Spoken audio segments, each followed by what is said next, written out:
Welcome to Wanderlust and Wishes, the podcast where we explore the world one destination at a time. I'm Julie. And I'm Krystle. As travel agents with fantastical vacations, we are here to share our passion for travel and help you turn your wanderlust into reality. From hidden gems to bucket list adventures, join us as we dive into the sights, sounds, and stories of our favorite destinations. So grab your passport, pack your bags, and let's embark on this journey together.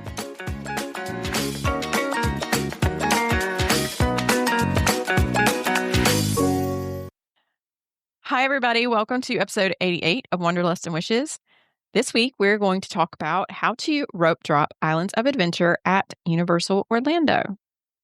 Hopefully you're all surviving Snowmageddon. Krystle, you have mostly snow, and I'm in the south, and so I have a bunch of sleet and ice, which I would much rather have snow. If I'm going to have something, I'd rather it be snow. This is just nasty sleet and ice, and hopefully we don't lose power. Okay, so we're going to kind of break down exactly how to rope drop Islands of Adventure, what rope drop means, what time you should arrive for rope drop, what rides to prioritize, and then what to do after Hagrid's, because Hagrid's is pretty much like where you need to be when the park opens.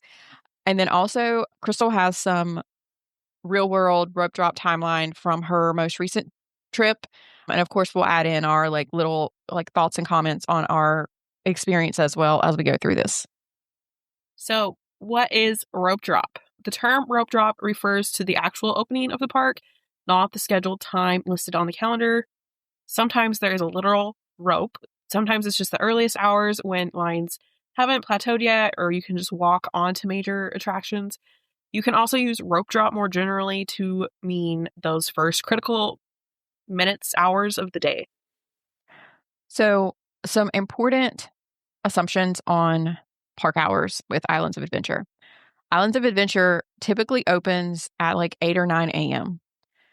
If you have early park admission, you can enter earlier on select days. So it's not every single day. You have to, when you do have early park entry, you have to pay attention to which park you can enter earlier. Those that purchase tickets through a travel advisor, even if you're not staying on property, you get early park admission. And then if you are staying on property, you also automatically get early park admission. As always, we're going to recommend you check the official park hours before your trip. We are using 9 a.m. for the scheduled park opening for our scenarios, but you always want to check, regardless of where you're going, to make sure that you have an accurate time, because if you get there at 9 o'clock and they actually opened at 8, you're going to be really upset and behind the 8 ball. So what time is rope drop at Islands of Adventure? Turnstiles can open 15 to 30 minutes before the scheduled park opening. This is very common in the theme park world. You never know when they're going to open the gates. It's whenever they're ready. So always be there early. Once the turnstiles open, recently guests have been allowed into the entire park. In the past, guests were sometimes held at Seuss Landing or Marvel Superhero Island. Probably just depends on time of year, how much staff they have. If you are held, team members may escort guests to attraction queues shortly before opening. These escorted walks can be very slow and impact your position in line. It's been reported that during early Hagrid stays, the walk alone could take 15 to 20 minutes. And in my timeline down below, you can see that you can get there a lot quicker than that. Yeah, it's better. It's definitely better when they just let you into the park. You don't have to worry about someone kind of guiding you through. In general, you should arrive 45 to 60 minutes before park opening. If it's slower season time frame, 30 minutes might be okay, but as a rule, getting there an hour early is best. I know that sounds so early, but by the time you get there, you get in the park, you are getting through the turnstile, the entryway of the park, that time ticks by faster than you think it's going to. Well, and with Universal, with the bus drop off, you got to go hike clear through City Walk and get through security. So it does take a minute. It's not like Magic Kingdom where you're right there at the gate. That's very true. If you do have early park admission, arrive like 60 to 90 minutes before early park entry begins so that you're ahead of all the other people that are also trying to use early park entry. Basically, the key takeaway is the earlier you arrive, the better positioning you're going to be in, the less likely you're going to be behind somebody that's really slow or doesn't know what they're doing or doesn't have their tickets ready or any of those things. If you're at the front, you get to go through faster. So a key rope drop strategy that we give clients for success or that we use for ourselves, obviously arrive early. Our target rides for top priority, Hagrid's Magical Creatures Motorbike Adventure, and probably VelociCoaster is a good number 2. You can skip Hagrid's sometimes if you get to Hagrid's and it's already posted a 90 plus minute wait. In that case, head to VelociCoaster instead and then plan to ride Hagrid's later in the day, and hopefully you have Express Pass. Yeah, and if you don't have Express Pass, you do have the ability to set in the app an alert. If you're looking at Hagrid's, you're trying to see if it gets down to like 45 minutes or 60-minute wait, you can set an alert and the app will alert you. It will tell you when it has that wait time and you can kind of run over there. Hopefully you'll be in a good spot or you can easily get there. I mean, that's the hard part is depending on where you are in the park, by the time you get over there, the wait time might be higher because everybody else saw that the wait time was lower and they ran over there as well. But that's something you could do if you decide you want to ride Hagrid's later in the day. An alternative morning route is going to VelociCoaster first and then do Hagrid's later, like we just talked about.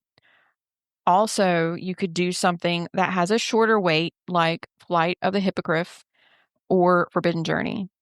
Everybody probably knows how I feel about Forbidden Journey, so that would not be on my list. But even though it does have a fantastic line or it has a fantastic queue, so if you just want to look at the queue, you could do that as well. You can maximize your early park admission by, 1, staying on site and then go straight to Hogsmeade, or if you're not staying on site, position yourself at the front of the City Walk line. So like we talked about earlier, the earlier you are there, the better position you will have. Yeah, because they're going to hold you at City Walk if you don't have early park entry, and so you have to kind of just sit there, which is lame. So hopefully you book through a travel advisor and you have early park entry. Lockers. They are required for a lot of rides in Islands of Adventure because of the roller coasters. So both Hagrid's and VelociCoaster require a locker. VelociCoaster, we've talked about, you can't even bring your phone in for that. You have to put everything away. You're actually in line for a while before you get to the lockers for VelociCoaster. But for Hagrid's, you do the locker before you even get into line. So either way, you need to make sure that you have your ticket ready because that's what you scan to get into the locker or to open up the locker. And if you're fumbling around with that, that's just going to cost you more time. So make sure you have everything easily to get to. So obviously, like we talk about, making sure you have a lanyard. It's so much easier. You just pull up the lanyard, scan it, and you're good to go and you can move on. Some important rope drop tips. Don't run. Don't be that person. Not only will you have cast members yelling at you to slow down, but it's just kind of rude. A brisk walk is plenty if you're early. There are single rider options available. They can be helpful for Hagrid's or for Forbidden Journey. They're not always available. Think never guaranteed. When Julie and I were there for Hagrid's, the single rider line was closed. Even though we thought we were getting a single rider, we were not. I think our line it was not horrible. I think it was like an hour-ish. Okay, we still waited an hour. Yeah, we did. Another tip is to try to ride during lunch hours. Popular rides like Hagrid's often dip between 11 a.m. and 1 p.m. Yeah, bring a snack. And when everybody else is going to eat, you can get on the ride instead. If you are starting with Hagrid's Magical Creatures Motorbike Adventure, that's the full name, it is arguably the best ride in Orlando. I mean, I think that it is, period. Like, it just is. I think that versus probably Guardians at Disney World. It's very, very popular and for good reason. So you do have to plan around it. I know I feel like we've kind of talked about this already a lot, but if you haven't gotten the point yet, like this is a really popular ride. And if you want to get on it, you have to have a plan. If you wanted to spend time in the Wizarding World of Harry Potter, that's going to be where you would go. And also for one-day park visits, this is one of the rides that everybody wants to do and experience if they only have the one day. It is an outdoor coaster. It does not have any inversions, no upside down. It is now included with Universal Express Pass, and this is recent. For a long time, it wasn't, and you really didn't have any choice but to wait. So if you do have the option to do Express Pass, obviously that's a really great choice for this, so you don't even have to worry about it. As we talked about, single rider may or may not be available, so don't depend on that. If you are questionable about fit, you can ride the bike versus the sidecar. And they do have a fit station. I'm not sure what it's called, but basically where you can check before you get to the point where you're getting on the ride. All right. If you're going to rope drop VelociCoaster, it is newer, but it's not more popular than Hagrid's. I'm always kind of surprised about the wait time sometimes. It's a great coaster, but Hagrid still wins. Usually there's no strong reason to start here unless you want multiple near walk-ons. It is a little bit more intense. Oh, yeah. Hair might be coming out of the ponytail. If your head's not back, you might get a headache. There is some inversions. You may lose your voice from screaming. Yeah. Like skin sliding off your face fast. To get to this one, you're going to enter the park and you're going to turn right. So you're going to pass through Seuss Landing. And then there is like a walkway before entering Hogsmeade where you will go left. You'll go across like the little wooden bridge. If you go to Hogsmeade, it's only a minute walk away. So. Okay. So if you are starting with either of those two, why start with those? Why not start with Forbidden Journey or start with a Hulk? For Forbidden Journey, sometimes the wait time first thing in the morning can inflate because people get to Hagrid's and they're like, oh crap, that's really long. I don't want to wait that long. And then they go right over to Forbidden Journey because it's right there. It's really close to it. It's right around the corner. But the queue is also largely indoors because you're going through the castle. It's a fantastic queue. It's better later in the day, especially if you're there in the summer months when it's warmer.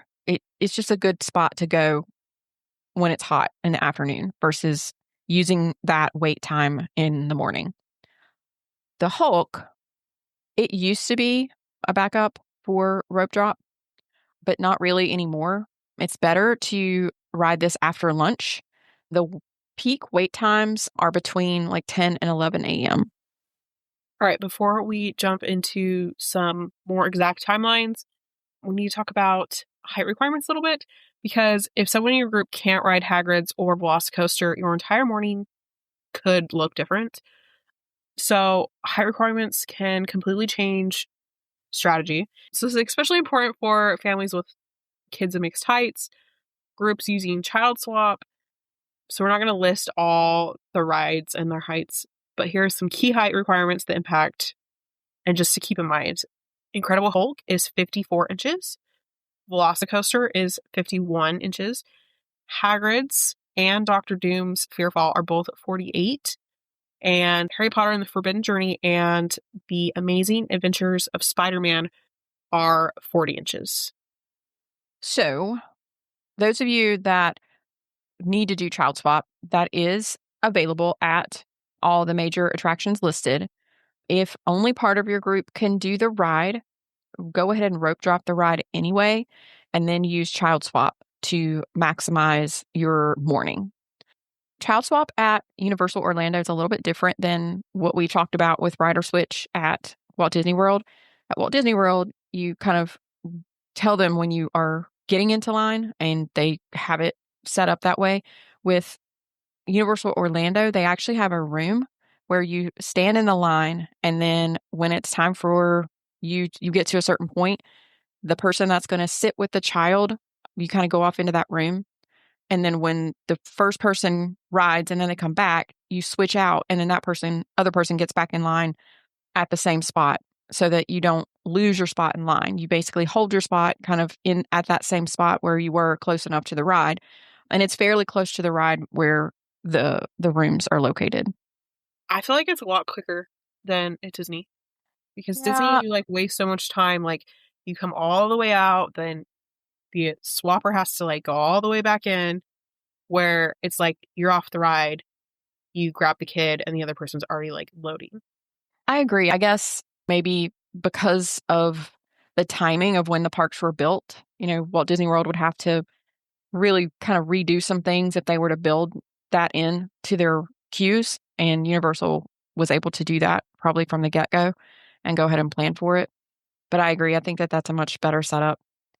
Some additional notes, some of the attractions, like Incredible Hulk, they have modified seating for larger guests. And we also, I just mentioned before with Hagrid's, some of the rides also have so that you can check to make sure that you're not going to struggle getting onto the ride. They have like a little model of the ride or of the seat, and you can check to make sure that everything is okay before you get in line and wait all that time and then get disappointed because you can't ride. Also, ride availability and refurbishments can affect flow. We actually just talked about this with our Lightning Lane episode with Disney. Same thing at Universal Orlando. When something is under refurbishment, it impacts crowd flow and impacts the amount of people that ride is able to absorb throughout the day is no longer there, and then they have to go somewhere.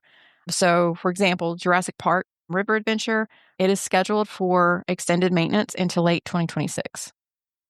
All right. So how will heights impact your morning strategy? If everyone meets 48 inches or taller, Hagrid's and then VelociCoaster is your best opening combo. If no one meets the 48 inches, skip Hogspeed at Rope Drop and focus on Spider-Man, Kong, Seuss Landing, and Marvel rides. And then if you have mixed height groups, Rope Drop the tallest ride first while weights are lowest and just use Child Swap, and then pivot to lower height attractions later in the day. Some additional kind of recommended rope drop strategy. We talked about arriving 45 to 60 minutes early. If you have early park entry, also, add it, make that more like 60 to 90 minutes. Make sure that you are accommodating or thinking through extra time for holidays, really busy summer months, and also weekends when there's going to be higher crowds, especially in locals as well. Gates typically open 15 to 30 minutes early. Probably one of the most frustrating things ever is a slow ticket scanner can cost you valuable time. And you just have to try to be a really good human and not throw a fit and get angry at this person because they are also a human and everyone is different. But it can be very frustrating when you get in a line and the line is going at a glacial pace because that person is slow, or you have someone in front of you that's not ready and they don't have their ticket ready and they don't pay attention. One of the things, they've started doing is the facial recognition. And the first time you enter the park, you have to take a picture. And if you're not paying attention and you're not lining up correctly in front of the camera, it takes longer and they will continue to reposition you until they get the good shot. It's important because of the facial recognition piece. So they have to have it a certain way. But anyway, if you have someone in front of you that's not paying attention and just slow, it's very frustrating. But that can impact how soon you get to a ride. It puts you behind if you're in a slow line. And then the other thing we talked about already, you also may be released directly into the park. So you can go wherever you want to. And then as soon as the rides are open and available, you can get in line.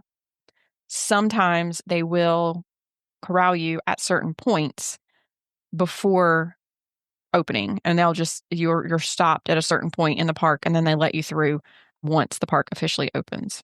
Obviously, the better option is for them to just let you through, but that just doesn't always happen. So you have to be prepared for both scenarios. Now we're going to talk through some rope drop timeline real life examples. For these, official opening is 9 a.m. and there is no early park admission. I've kind of found that it kind of it varies by month. It's like a 3 or 4 week chunk that it's like universal. and then they'll swap to Islands of Adventure. So it's not like a every other day of your trip kind of thing. It's probably the week you're going to be there is going to be the same park every day for early park admission. Just keep that in mind. So example 1 is you're released directly into the park. An 8:19 a.m. arrival. Gates opened at 8:49. Boarded Hagrid's by 8:59, so 10-minute walk. And then official park opening at 9. Example 2 is crawled inside the park. Arrival is 7:41 a.m. Gates open at 8:30. Through the gates, held at Seuss Landing at 8:36. Walk to Hagrid's begins at 8:50. Arrive at Hagrid's queue at 9:07. That is such a long, slow walk. Yeah. And then off the ride by 10:06. So obviously farther back in the line because it took them an hour to get through the queue. Okay. Where to go after Hagrid's? If you get off of Hagrid's early, go to VelociCoaster because that can often be 20 minutes or less, even like walk on depending on the day. Skip wet rides early or altogether. Julie hates them. You have the Jurassic Park River Adventure, which we just mentioned is going to be closed for refurbishment soon. You also have Ripsaw Falls, and then you have Bilge Rat Barges. Then save Harry Potter rides for later in the day. And you can come back for the afternoon. And then the ideal next sequence would be Skull Island, Reign of Kong, Incredible Hulk, Spider-Man, and then Doctor Doom's Fearfall. An example morning with low crowds is 7:53 arrival time, 8:48 gates open, 8:58 board Hagrid's, 9:12 board VelociCoaster, 9:25 board Kong, 9:45 board Hulk, 10 o'clock board Spider-Man, 10:10 board Doctor Doom. Obviously, this is like really low crowds. Very low crowds. Nothing is closed. Everything's on schedule and going well. All right, so next is my own personal experience for my last trip. I had early park admission, Islands of Adventure, for the day, which is why I chose this park. I left Terra Luna on a bus at 7:06 a.m. I arrived, I was through security and to the tower, like the park icon at Islands of Adventure, at 7:31. I was through the gates and going under the Adventure Begins little bridge thingy at 7:52. 5 minutes later at 7:57, I was under the Hogsmeade Arch. I was not running. 7:59, I was into the Hagrid's queue and I'd stopped for a locker before entering. This seems very unrealistic, but I have timestamps and I was shocked myself looking at these timestamps because I'd hit a locker, had my stuff in, and was to the queue. I was off the ride by 8:18 and the posted wait time had jumped to 80 minutes. That tells you how important it is to get there, like first thing. Yes. After that, I took some castle pictures. I wandered over to VelociCoaster. I would have had time to ride Forbidden Journey or Flight of the Hippogriff, but that just wasn't on my radar for the day. I walked onto VelociCoaster. It had a 10-minute posted wait at 8:36. This point in my day, it started to go a little haywire because I tried to go to Jurassic Park, but it did not open until 9. So I had 25 minutes to kill to get to the other side of the park. So I went back to Hogsmeade. I did some wand things. I got some frozen butterbeer. So at this point, I was texting you a picture saying, wish you were here in front of the castle with my butterbeer. Yeah. Rude. I was on the Jurassic Park river ride at 9 when it opened. My next thought was I wanted to ride Kong, but they were not opening until 9:30. I don't know why they stacked it like this. So I went to Ripsaw Falls and did that at 9:13, back to Kong at 9:30. And then I personally had a short day of rides. So I then hopped on the Hogwarts Express and hopped over to Universal. But if I wouldn't have been, I would have continued on to Spider-Man, Hulk, and then into Seuss Landing. And I could have had all those big rides done by noon easily. And I did not have an Express Pass. I know I was laughing and joking about the timeline that we just read with like low crowds, but you can see that it actually can happen. But you do have to be there early, because if Krystle had gotten there like a little bit later, she was on Hagrid's. Yeah, she was in line for Hagrid's at 7:59. She was off the ride at 8:18. That is like not even, it's barely like, it's like 15, 20 minutes difference. And if she had been there 15 minutes later, she would have been waiting in an hour and a half line. So it really does make a huge difference for you to get there early. I think I was probably 10 people back from the turnstiles when I was like waiting in line. And when I was in Hagrid's, I never stopped walking until I sat down on the car. So it's possible. You got there at 7:31. So your arrival time was an hour and a half before the park officially opened. Yeah. So a half hour before early admission. I just recently had a conversation with someone at work about their experience at Islands of Adventure and just Universal Orlando in general. They were talking about how they felt like all they did was wait in line. And, you know, of course, because I'm a travel advisor, I asked them, well, like, did you get there early? Like, what was your strategy? Did you like have certain rides you tried to get on? And they just kind of laughed. They're like, no, we just showed up and, went to whatever. And of course, my response was, well, if you had gotten there early, or at least, at park opening, and decided exactly what it was you wanted to ride and got there first, and then, kind of strategically worked through things. I know it's a lot of planning, or at least like putting some thought into it before you get there, but it makes a huge difference in your day. I am not a morning person. I never have been. But when it comes to getting to the parks, I know that it's very important to do that, to get there early. And I'll enjoy my day much better if I get on the rides that I want to get on and I don't have to wait in line. Well, it just sets your whole day up for success.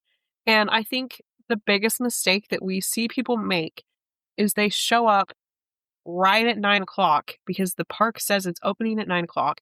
Then they're frustrated because the gates are already open. People are already in line. And then there's no backup plan. There's no, shoot, what's another popular ride? And then all day you're just going to be behind the 8 ball and frustrated. It can ruin your trip.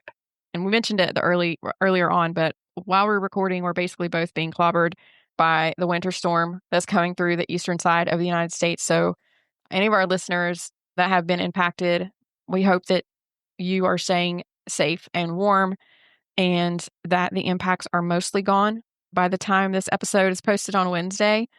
I know that there are a lot of people in like Mississippi and Tennessee that have lost power. And unfortunately, that freezing rain is coming my way right now. So hopefully I don't lose power. But anyway, everybody stay safe and warm. We appreciate you so much for listening. We hope you have a great week, and we'll talk to you all next week. Bye.